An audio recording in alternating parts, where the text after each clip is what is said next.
Thank you all for being here this evening for tonight's council meeting. I just want to make this announcement because we had an individual last week who missed an opportunity to speak on a topic, and just want to remind everybody that if any of you wish to address the council related to items on this agenda or other city-related items, you should comment during the public agenda, which is the citizens' comments portion of the agenda. For those not present last week, we had somebody who wanted to speak later on the agenda, and the opportunity had passed. So just wanted to make that clear. Thank you. All right, I'll entertain a motion to suspend the rules by Mr. Lawrence. Is there a second? Second. By Mr. Glavin. Any discussion on any of the items before we move to amend it? Okay, if the clerk would read those items, please. To the policy agenda, we're substituting item 4B, ordinance to amend the Biloxi Code of Ordinances for fireworks.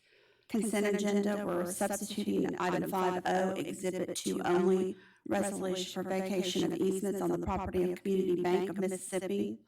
Adding 5S, resolution to approve the only advertised bid for one Ford Expedition for use by the mayor in the total amount of $71,003.70. Add 5T, resolution authorizing lease agreement with CB's Jamaican Jerk for the lease of the first floor of the old Biloxi Library. Adding 5U, resolution amending the municipal budget to transfer appropriation from the mayor's support staff to mayor's office to purchase a city vehicle for the mayor. Thank you, Carrie. I apologize. We had a motion and a second to suspend the rules, but we didn't vote on that. All in favor of suspending the rules? It's approved on a 6-0 vote. I move as amended. All right, there's a motion to amend it by Mr. Lawrence. Is there a second? By Mr. Gaines. The clerk just read those items, 4B, 5O, 5S, T, and U. Is there any discussion on any of these items? Any discussion? There being none, call for the question. All in favor of the amended agenda? It's approved on a 6-0 vote. Thank you. That brings us to the mayor's report. Mr. Mayor. Yeah. Thank you, Mr. President. Welcome everyone to the final meeting of February, the final meeting before Mardi Gras. Everything is moving in the right direction. And I would like the Apostle Paul, full of good news, pass the good news to Frank Cardozo and brief us on some insurance renewals and information.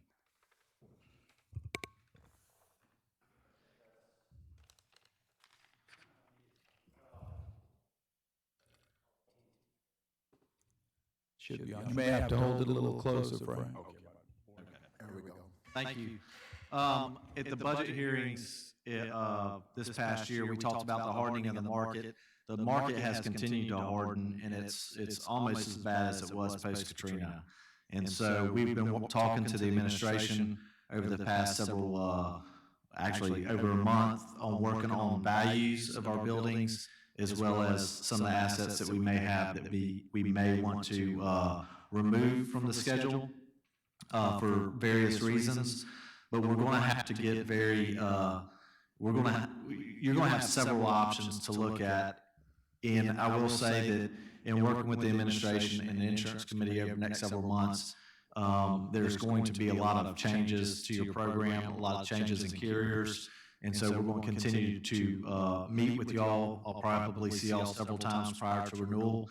I will say final numbers on every one of my accounts, especially accounts that's sophisticated, is Biloxi's going to have to be this year, will come down to the last minute. And so as we go through this, we'll explain, we'll show you what we're coming up with, but we're seeing anywhere from 20 to 30% increases on property. And so to try to negate some of those increases in deductibles, we're going to try various different options. And one may be having 2 or 3 different insurance towers rather than the one we have right now. So that was, I just want to give you all an update on where we are as far as that's concerned. So just to be sure I heard correctly, you mentioned a 20 to 30% increase. And I would assume that's gonna be, that's not just for the city of Biloxi, that's pretty much for everybody, if the market is that volatile, as you said. South of the interstate, we're seeing that pretty regular. Thank you. Any other questions, comments? Okay, thank you. Thanks, Mr. Mark. Bordeaux, appreciate that. You want to give a report? Hold on. For Ward 4 and Ward 6, there was an exhibit I left at your place. The beginning of March is when AT&T is going to begin to sweep through your neighborhoods and your wards, doing boring, putting their fiber in. As I say, they're starting the 1st of March, and I gave you just the plan for March, which is mostly in Ward 6, but and beginning a little of the edging into Ward 4. I think that's something I think your citizens would be interested in knowing about, and I think you need to be able to answer questions about it. So I've got very detailed blow-up maps. If you want to come to engineering at some point, we can brief you on it. What I'll try and do is each month, as they move from another neighborhood to another neighborhood, I'll try and let you know ahead of time. This is about a 6-month operation where they're just going to move from ward to ward. Fiber to the home, I think it's How long is it gonna take to complete this project? Right now, they've given us maps that take us out about 6 months. To complete this, what is on here, okay. They're usually in a neighborhood for a week or two. Mm-hmm. Yeah. All right, thanks, Mike. I do want to, many of you remember and know, going a lot, and I'd like to ask the council to close the meeting in memory of Gwen Galot, the godmother of the singer. I think she appeared a couple of times with that passion, and she still has that passion. So she passed away Monday. I think she was 92 years old. So Biloxi's better off from the renovations and just that general passion and love for Biloxi. So I want to know, or would like to ask the council to note her passing. We will do that, Mr. Chairman. That concludes my report. Thank you, Mr. Mayor. This time we'll move, there are no departmental reports, I do not believe. So at this point, we'll move to the council reports, starting with Mr. Lawrence in Ward 1. Yeah, it's Gwen Galot. She's a fine lady, and she promoted that singer. She kept that thing running for a long time. Yep. Like you said, her passion for that was unbelievable. So that's a great lady for the city of Biloxi. Did a lot of good work for us. Talking about Gwen Galot, George Washington's birthday today. You know that, don't you? Him and Gwen about the same age. We had a couple great things happen this weekend around town. We had the children's parade, Mardi Gras, went well. We had the Biloxi, however they said it, that thing, I didn't go, there were too many dogs. But that place was packed. So that thing is taken off well. The people come down, bring their dogs, decorate them up, fire them up, and that. You know, I'd had 14 allergy attacks if I went around a dog park. Then,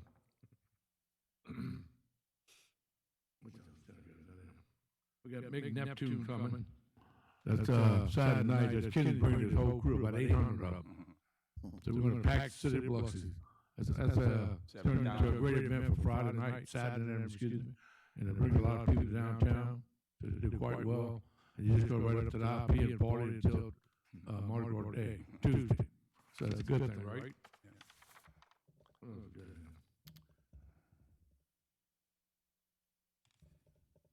Did have a pretty good time by Ground Zero, too, George. That was a pretty good opening. That was a good event this past weekend. Ground Zero opening. Ribbon cutting, Ground Zero ribbon cutting. Oh, yeah. We did that one. That was fine. They had one huge crowd there. That was Thursday when they cut the ribbon. That was a big thing. That's awesome. What do you think, Felix? Felix, I'll tell you, he left the next morning. It was so much fun. But I think that's a great ad for downtown Biloxi. Brings a lot of people there. And everything I've been to so far has really done well. So they're doing everything first class. It's a good thing. So Lee Young and them did a good job with that, him and his brother on that one. That's a good one. Thank you, Mr. Lawrence. Mr. Guines, Ward 2. Yes, just kind of echo what George said. We had a great time. Things are happening in Biloxi. The Ground Zero working out very well. I'm looking at the single theater being worked on, so that's looking good, and it's coming along. I drove down Division Street, the Kiesel Gay entrance, and watching those guys work very hard. This weekend, the last weekend, we had the Fred Hayes statue, which is great. This weekend, we turned around and had the Dr. Martin Luther King weigh-in marker replaced. So we have a lot of good things. We're celebrating diversity. We're celebrating Biloxi history and Biloxi's heritage. So thank you again. That concludes my report. Thank you, Mr. Guines. Mr. Deming, in Ward 4. Mr. Mayor, I don't have much to announce publicly, but there are a lot of projects that I want to talk to you about. Some simple ways to address some drainage that I think we can make possible for the neighborhoods. But if you guys have any time on Friday, are you going to be in town? Yes. I'll get with you later and we'll try to pencil some time on Friday so we can just touch base on some of these issues. Very good. Thank you. Thank you, Mr. Deming. Mr. Glavine, in Ward 6. Yeah, I got a couple of things. Shout out to crew at Neptune. They had a heck of a ball, and the mayor and the first lady got to sit in the captain's box, and we could tell y'all were having a good time, and the first lady was having a great time. After last year it was postponed to COVID, it was good to see that the party continues in Biloxi. Remind everybody we got a parade this weekend. It's going to be spectacular. The boys are planning just an absolute amazing parade. So that is something to sure not to miss. I think we had 1,100 plus people in the Civic Center. That is up to Fire Code Chief. And I don't think we stretched that. I think we adhered to it for the most part. The other thing, a couple things in my ward. Still want to just say there's still drainage questions in Lauren Falls.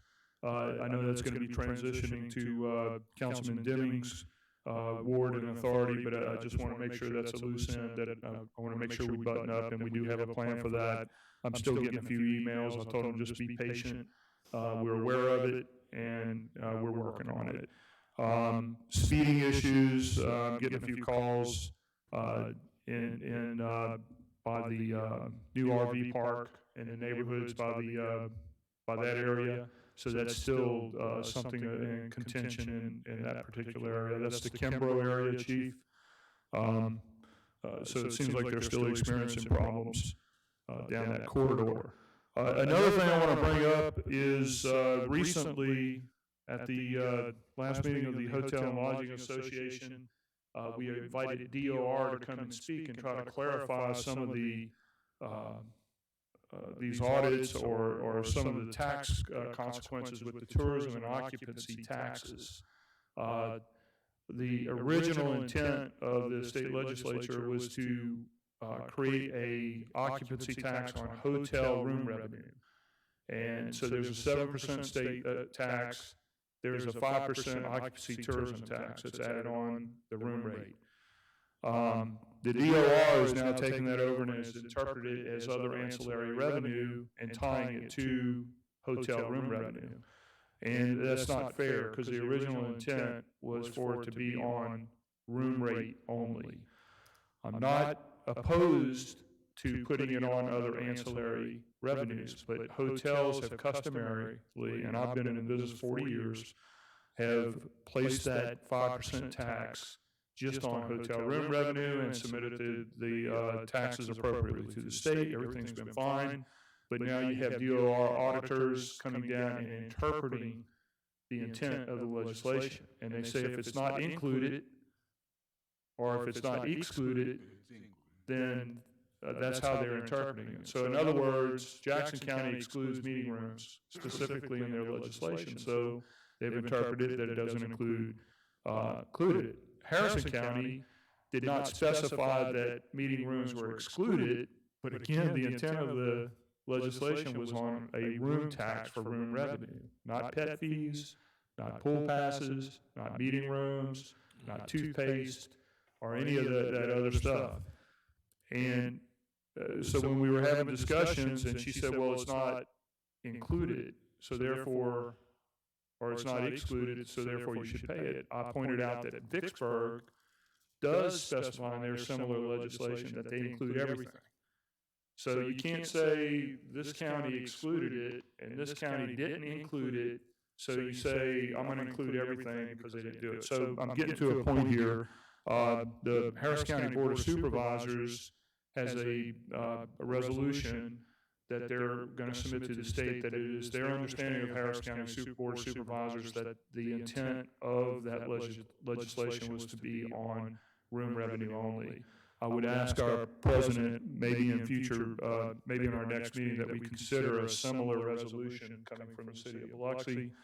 It will help our businesses that they're trying to have a conversation with the DOR, and the DOR is holding a hard line until we can get to a point. If we want to include all the revenue, say January 2023, it includes all revenue.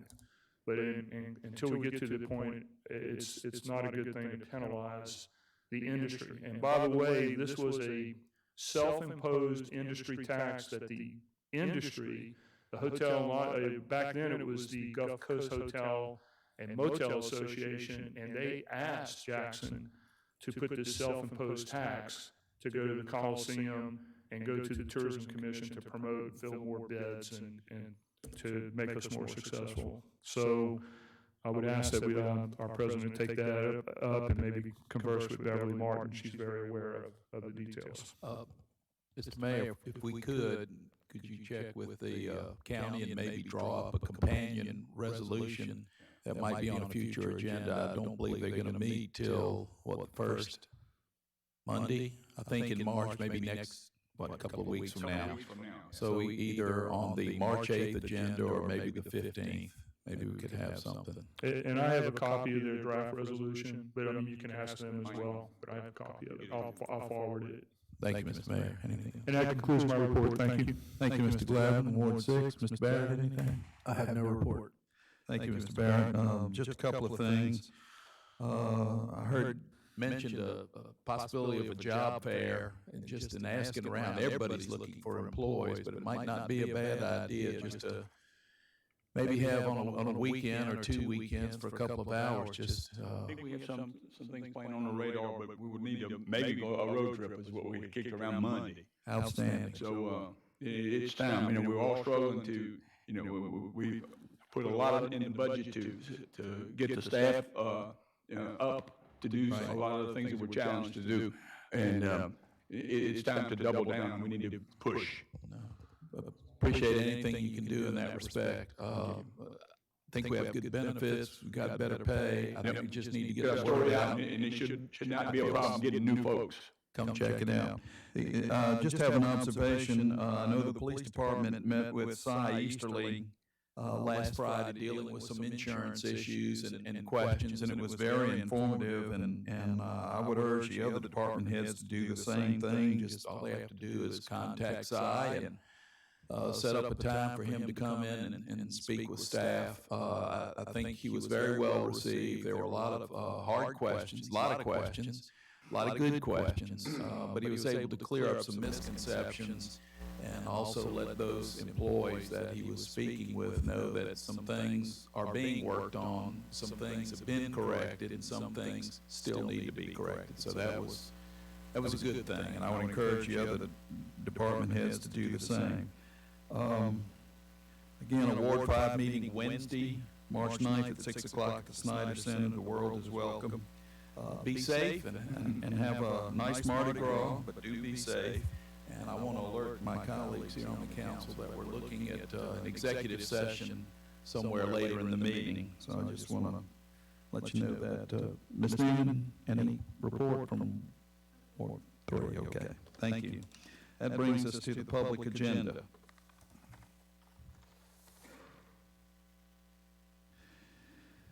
We'll allow up to 45 minutes for any citizens who wish to address the council. Each speaker is entitled for 2 to 3 minutes.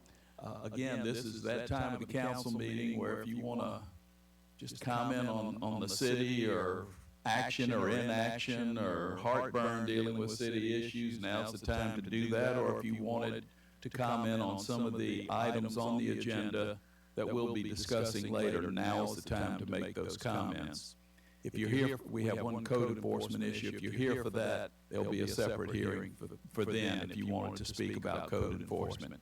Is there anybody on my left, your right? Yes, sir. If you would, when you come to the table, please sign in with your name and address, and then state your name clearly before speaking so the council clerk can get your name down accurately in the minutes. Thank you.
Thank you.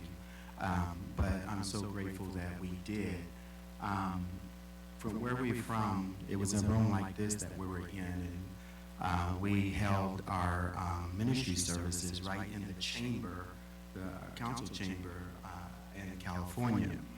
And my wife and I were the first chaplains for the first permanent housing community for veterans. It was called Made the Veterans Village in Rancho Cordova, California. Since we've been here in Mississippi, we just bought our home, and we just bought 4 properties here off of Pass Road, for which one of them we're going to start a used car dealership.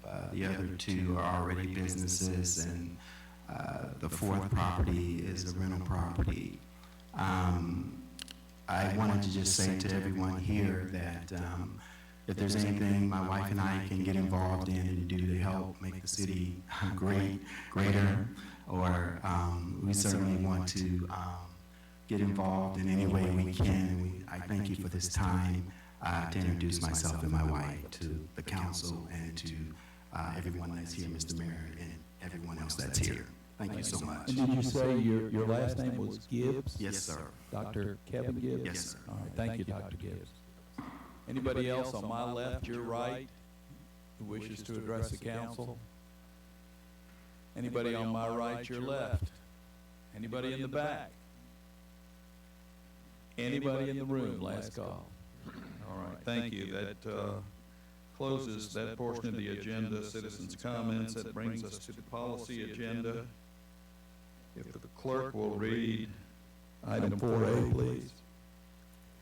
Ordinance to amend the land development ordinance to provide corrections to the use table non-residential and planned development districts as it relates to a Scrivener's error. I'll entertain a motion in a second. This is a first reading. So moved. Motion by Mr. Lawrence. Is there a second? Second by Mr. Barrett. That's all that's required for a first reading. That brings us to item B, which is a second reading. If the clerk would read that ordinance, please. Ordinance to amend the Biloxi Code of Ordinances, specifically fireworks and sections address seasonal fireworks.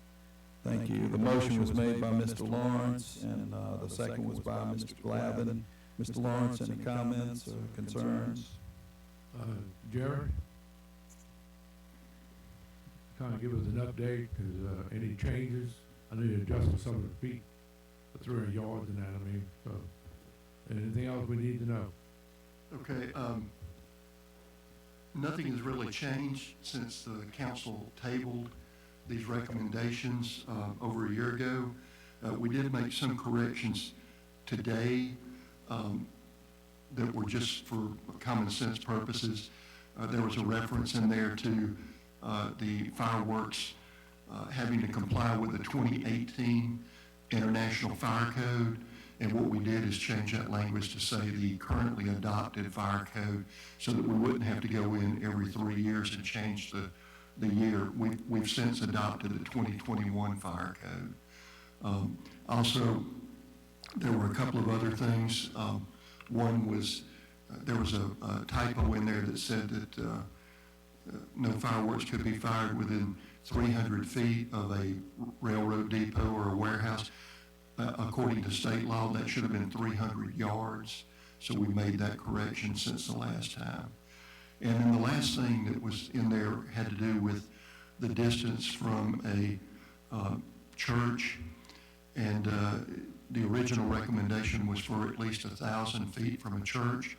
But what that would do, if that were approved, would eliminate our being able to shoot fireworks at the baseball stadium. So what we're recommending is that that be reduced to 500 feet instead of 1,000 feet. Those are the only changes. Now, with reference to the changes that are in the ordinance that came about last time, we have two categories that we're dealing with. Number one has to do with sales. And the questions are we going to allow fireworks to be sold? If so, when can they be sold? Where can they be sold? And who will be allowed to sell them? When they can be sold, the recommendations in this proposed ordinance says that they can be sold between June 15th and July the 4th by the end of the day. Currently, they're allowed to sell them through July the 5th, so this would reduce that day to the end of the day on July the 4th. Also, they would be allowed to be sold from December the 5th at 6 p.m. through January the 1st at 1 a.m. So it would end on New Year's Day, New Year's night. Where can they be sold? They can be sold, they have to be sold at least 25 feet from any other fireworks sales outlet, at least 500 feet from any residential properties, at least 300 feet from the property line of a fuel station, bulk plant, or bulk terminal. Who will be allowed to sell them? Any person at least 21 years of age. And then we have some on-site requirements, such as making sure that they have fire extinguishers and those kind of things. Who will be allowed to purchase them? That would be only people 16 and above. They would not be allowed to be sold to any person who was intoxicated. And for TET, for including TET in the allowance of shooting fireworks, TET would have to request a permit from the fire department. So that's the main changes when it has to do with the sales of fireworks. Now, for the igniting of fireworks, the questions are we going to allow fireworks to be ignited within the city of Biloxi? If so, when will the city allow the fireworks to be ignited? And then where are the fireworks not allowed to be ignited?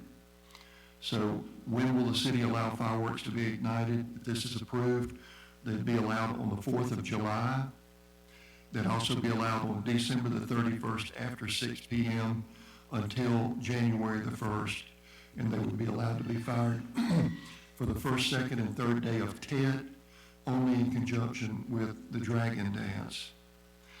Where would the fireworks not be allowed to be ignited? They would not be allowed to be ignited during another parade, any other parade.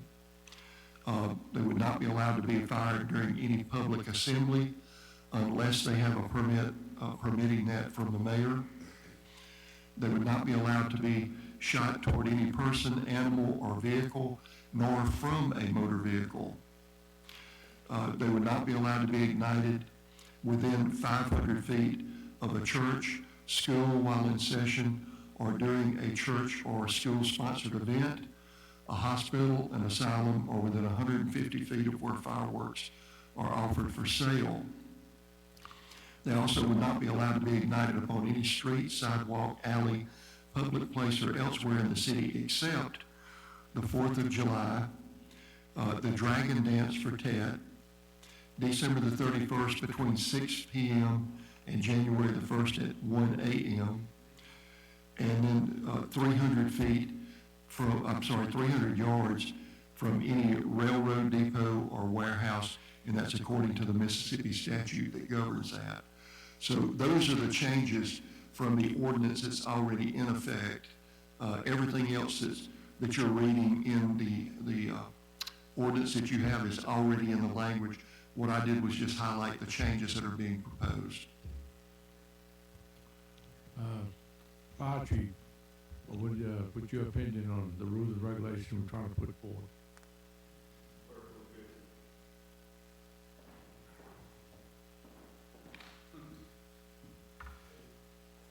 What was the question? I'm sorry. Say again? What was our opinion on the changes? Is there anything that you think ought to be in there? Anything should be taken out? Have you read through everything pretty good? Yes, sir. We went over it today. Only thing, there was a couple changes. They had already been made. Everything looked good to us. So you feel like it's safe? What we plan on doing is a good thing? Yes, sir. All right, thank you.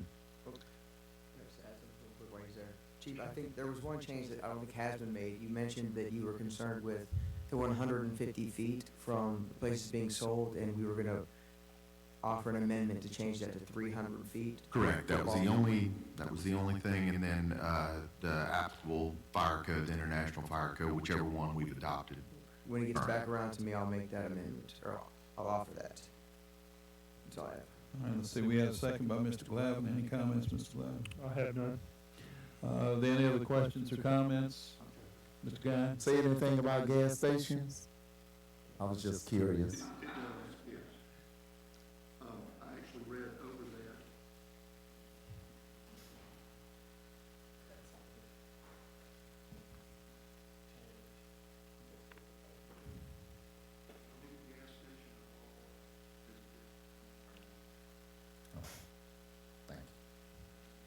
Anything else, Mr. Guy?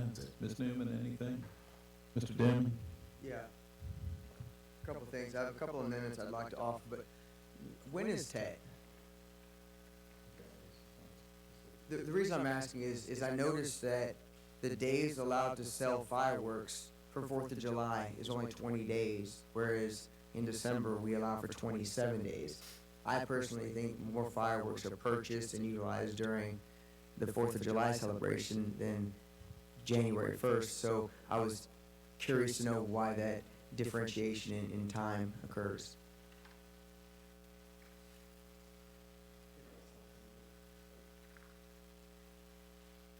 I'm not sure how the state law is written to address TET, but most of the other days that are in there are days that are covered by state law. So we're basically just reflecting what those are. Certainly the council has the right to extend those dates if you choose to. We just basically put in there the days of TET. So we'll work with whatever recommendation you make. Right, I think those TED dates are based on the lunar calendar, so the specific days vary from year to year. That's correct, yes, sir. So if that's the case, to make sure that we have enough time to incorporate those, I'm okay with that. One of the other questions I had was regarding the building. I know when this was coming up, and I don't know if the very few people that actually are involved in selling fireworks knew that we were bringing this back up or caught wind of it. But one of the concerns they had last time we discussed this was the requirements for the facility that has to be used to be sold. Have we talked to any of these people? I know in the new proposal it requires something that says flooring and all types of things, and I didn't know if you could walk me through. I have no idea what that encompasses, and so what kind of burden will it put on these people that are selling fireworks? Well, most of the people who are selling the fireworks are going to continue to use the tents. The only requirement for the tents, though, with the sides around it, is that there's a fire department regulation that says that they have to have a certain flame spread resistance rating. You know, most people will recognize the fireworks tent when they pass by there. And we only have 2 people who are actually selling the fireworks right now. Okay, that was my concern is the language of the floor coverings and all of that. Is this something that's already common practice? Well, they understand the reasoning behind it, and most of it, yes, it is a common practice with the ones that we already have. And I guess I could direct that to the fire chief. I mean, have we heard?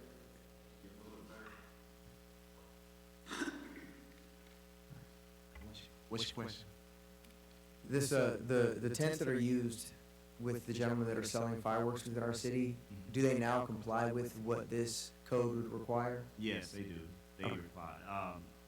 Out in Wool Market, they have the tents down, especially during the winter time. As long as they meet that rating, and when the inspectors go out and do their initial inspection, you know, they comply already. Okay. So, biggest thing is we don't want them to use anything that's gonna be flammable, or don't meet that rating to close. Okay.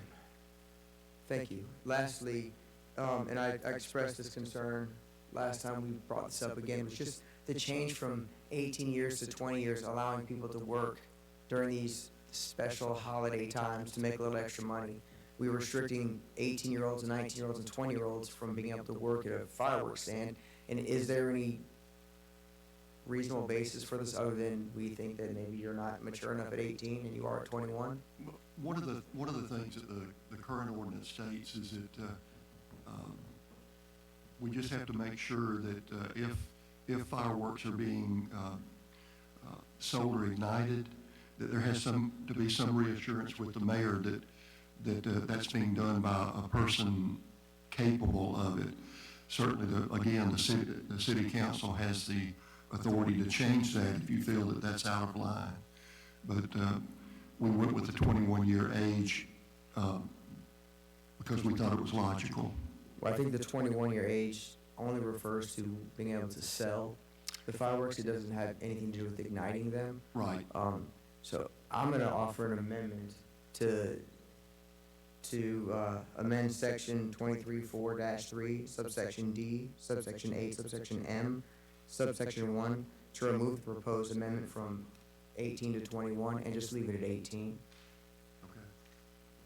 So there's a motion by Mr. Deming to lower that age to sell fireworks from 21 to 18. There's a second by Ms. Newman. Correction, Councilman Tisdale, it's not to lower the 18, it's just to remain at 18. To remain at 18. Okay, thank you. Okay, thank you, Mr. Deming. Any other comments, Mr. Deming, related to your amendment? No. Ms. Newman, any comments related to the amendment? No. Any discussion of the council? Okay, all in favor of the amendment as presented? It's approved on a 7-0 vote, and thank you. Anything else? I do. I have a second amendment. I would like to amended section 13-1-12, subsection G, to reflect 300 feet as opposed to the 150 feet in the section. That's just the distance from the location, the sales location to light fireworks. Okay. 150 feet from where? Find what I wanted here, and there it is. 150 feet from where? It's currently 150 feet from the sales location of fireworks. I want to extend that to 300 feet, at least a football field. That's section 13-1-12, subsection G. So the motion was on the amendment was made by Mr. Deming, second by Ms. Newman, and it increases the distance of firing or igniting fireworks from 150 feet to 300 feet from where fireworks are offered for sale. Is that correct, Mr. Deming? That is correct. All right. Any other comments? Any other discussion? Mr. Barrett? I have a question for Jerry, but also in that same G, it still says 1,000 feet instead of 500. And so he said that we were lowering that to 500. Right, we'll need an amendment on that. Would you like to offer that amendment? All right, so this is that same section that Mr. Deming quoted, subsection G. It shall be unlawful to explode or ignite fireworks within 1,000 feet, and the amendment is to lower that to 500 feet. That's a motion by Mr. Barrett. Is there a second? Second. Second by Mr. Glavin. Discussion. Mr. Barrett, any other comments on that? Okay. Mr. Glavin, anything? I have none. Okay. Anybody else comments, concerns? All in favor of the amendment as presented? It's approved on a 7-0 vote. Thank you. The clerk, You you. got to vote on yours too, right? We have not voted on mine. I'm sorry. I apologize. All right, let's go back to Mr. Deming's motion and second. That was to increase the distance from 150 to 300 feet for igniting fireworks from a point of sales. All in favor of the amendment as presented? It's approved on a 7-0 vote. Thank you. Thank you, Mr. Barrett. Carrie, you got all that? Okay. Anything else, Mr. Deming? Mr. Glavin, anything? Mr. Barrett, anything? The only question I have, is all fireworks sold on site shall be sold at a retail station. What is the requirements of a retail station? Does that mean that all the fireworks have to be behind a counter and that the people can't go graze like they do now, or,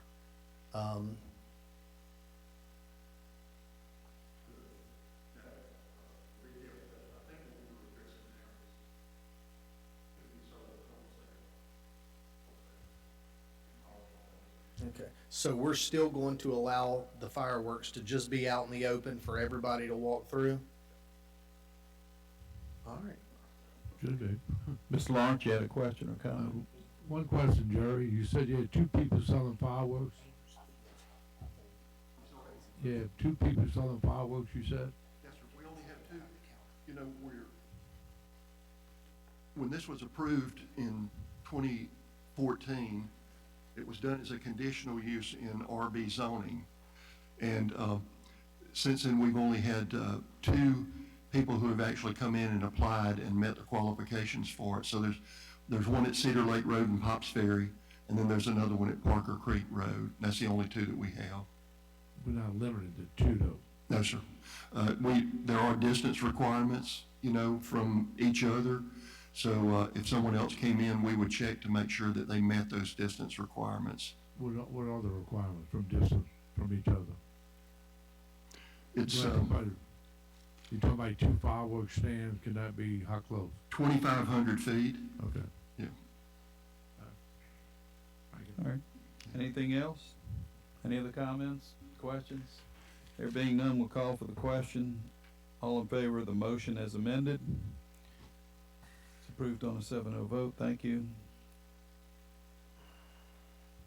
Now that brings us to item C, resolution. If the clerk would read that, please. Resolution granting minor subdivision final plat approval for property located at 1980 Pops Ferry Road. I'll accept a motion. I'll make a motion, but I do want to point out that this is again and now going from Ward 6 to Ward 4. So Okay. this will be in your neck of the woods. Here's a second by Mr. Deming. All right, Mr. Glavin, any comments? Yeah, there's not a whole lot of woods in Ward 4, but this is, and Jerry, you can speak to this. I think he's just got a big parcel and he wants to divide it. There's a common road between the 2 parcels that he wants to develop further. You can continue. This is Dr. Williams' office on Pops Ferry Road.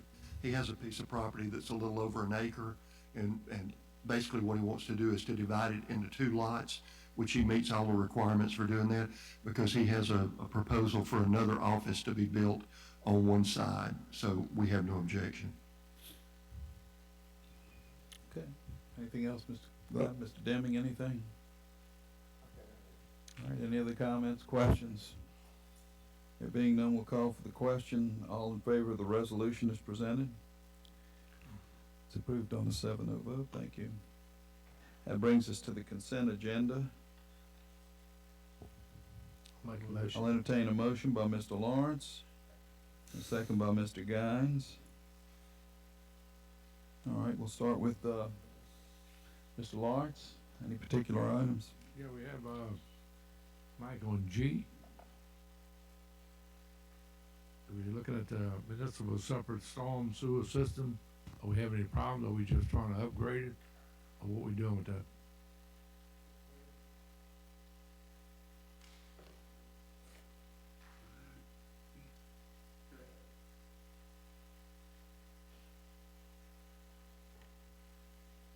Every year we have to update what's called our MS4 stormwater permit that we have. It's very similar to what we have to do with FEMA. We have to go in and update everything to make sure that we are taking steps to protect the stormwater that we have those protective measures in place. And it's something that's very detailed and requires a lot of time. And Pickering has done it for us, so basically this is just approving them for the next year. So you do it once a year? Yes, sir. Okay. Thank you. And Buffalo, what is this sufficient funds for administration department? Are you making a move or taking in money for contracts? This is the wages and salaries. Personal services. All right. No. And on K, they got 5 computers for the engineers. We got that many engineers, or just computers for everybody in the office?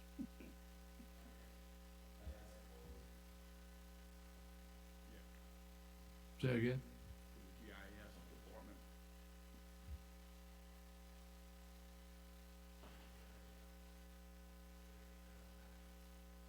department. Department, they'll use these computers just a refresh of all their computers. Their computers are have aged and they just need to be upgraded. So you're upgrading the 5 computers we had to this. So 5 of them in there, yes, sir.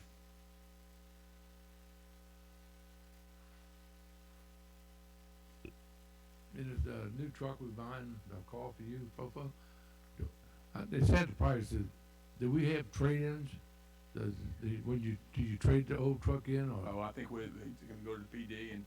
I mean, I don't know if they said that net price or if there's going to be something off that. I don't doubt the car will cost $70,000, but I was just wondering if we actually trade vehicles. We're not trading it. I think PD has some use for the Tahoe it has 120,000. I think there's a lot of updating, some radio equipment and that sort of thing in there. And I've talked to some of the folks with what could be done with regard to wheel bearings and transmissions and engines. So there's some, the body's in good shape. It's just a lot of miles on it. All right. Thank you. That's it.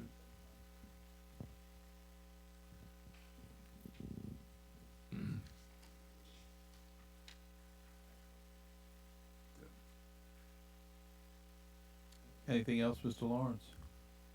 No, that's it. Thank you. Mr. Guines, anything? I have none. Ms. Newman, anything? Mr. Deming, anything? Mr. Barrett, anything? I have nothing. I'm just looking at a new vehicle for 71 grand. I'm sorry, I can't support it. It's just too much to pay for a vehicle. I mean, I love you, but I can't vote for it.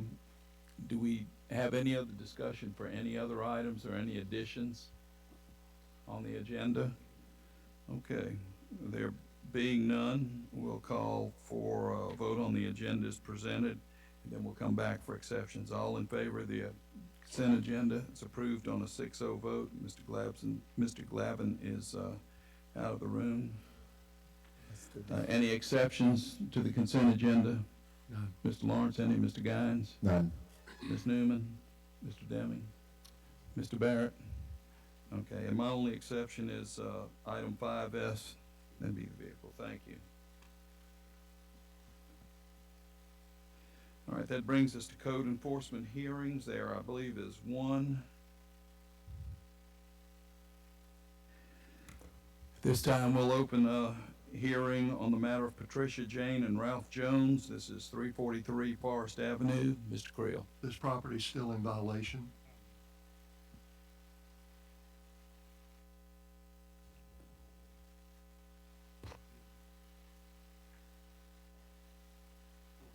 Okay, is there anyone here to speak on behalf of Patricia Jane and Ralph Jones? or on that property, 343 Forest Avenue? There being no one, this enforcement hearing is closed. That brings us to the routine agenda. So moved. A motion by Mr. Lawrence, second by Mr. Guines. Okay, Mr. Lawrence, questions on the agenda?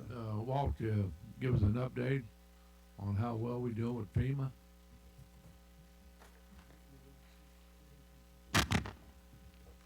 Good evening, council. Let's see. So currently, the city, MEMA has 2.486 million in Mississippi, PA. It's been there about 4 days, which means we should receive it in our accounts within 8 to 11 days. Right behind that, we should see another tranche of reimbursements and advancements from MEMA of 1.753. So we're staying right on top of it, correct? Yes, sir. All right, thank you. Thank you. Anything else, Mr. Lawrence? That'd be it. Any other questions, comments on the routine agenda? If not, all in favor of the routine agenda is presented. All opposed? It's approved on a 6-0 vote for the clerk. All right, bear with me. At this point, I'll need a motion and a second that the council will go into closed session for the purpose of examining the necessity to go into executive session to discuss United Bridge Partners and Oscar Renda Construction. So moved. There's a motion by Mr. Lawrence and a second by Mr. Guines. All in favor? It's approved on a 5-1 vote. At this time, I'll entertain a motion and a second to conclude the closed session and reconvene as an open meeting. So moved. Motion by Mr. Lawrence, second by Mr. Guines. Any discussion? All in favor? It's approved on a 5-1 vote. I'll entertain a motion and a second that the council go into executive session. So moved. Second. Motion by Lawrence, second by Guines. All in favor? It's approved on a 5-1 vote. All right. For those in the audience, we're going to be in executive session. Our estimate is going to be maybe 10, 15 minutes. 10 minutes is what we're going to shoot for. All right. 6:53.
Thank you for your patience. At this time, I'll entertain a motion to conclude the executive session and reconvene as an open meeting.